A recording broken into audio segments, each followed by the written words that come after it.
Greetings. It's something that I noticed in the last recording that I just had to capture, you know, the verbalization of this.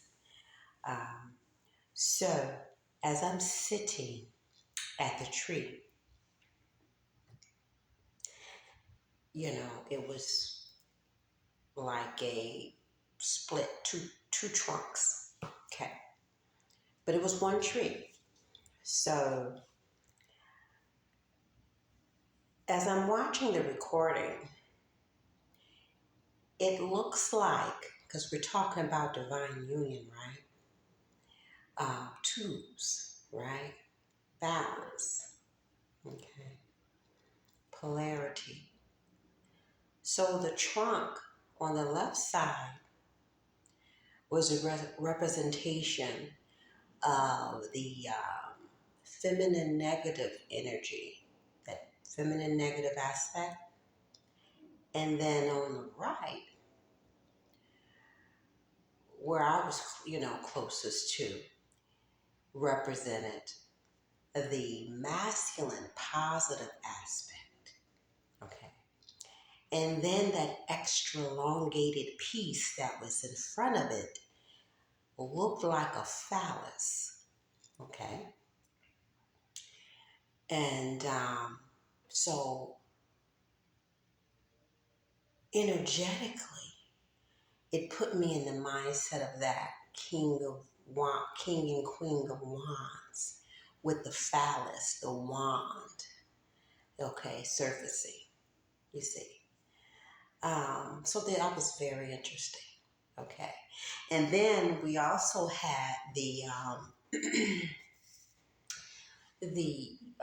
king and queen of pentacles that also surfaced. Okay. The only king and queen that did not appear was the king of swords and the queen of swords. But we do know that the emperor and the empress embodied all of the kings and the queens of the tarot deck.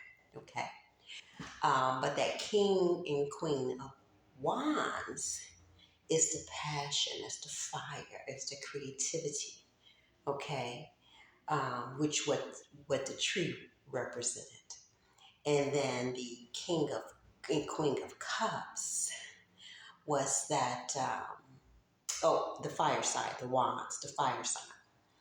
And then the cups was that emotional stability and that love and nurturing sense. Okay.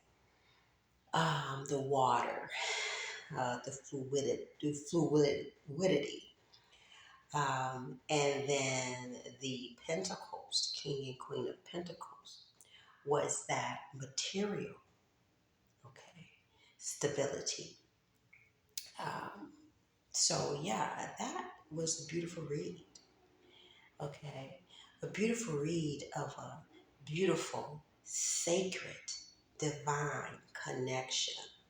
Okay, I had the two birds of the same kind fly by me, and then they landed on the bush in front of me. Okay, frolicking in the bush together, and then the tree. So when I saw that, I'm like, wow, this is very interesting. This is beautiful. You know, what a beautiful representation of, divine masculine and divine feminine energy together in union. See how nature is so beautiful to us? If we are receptive enough, we can see these signs and symbols and synchronicities within nature. That's how beautiful it is. Peace.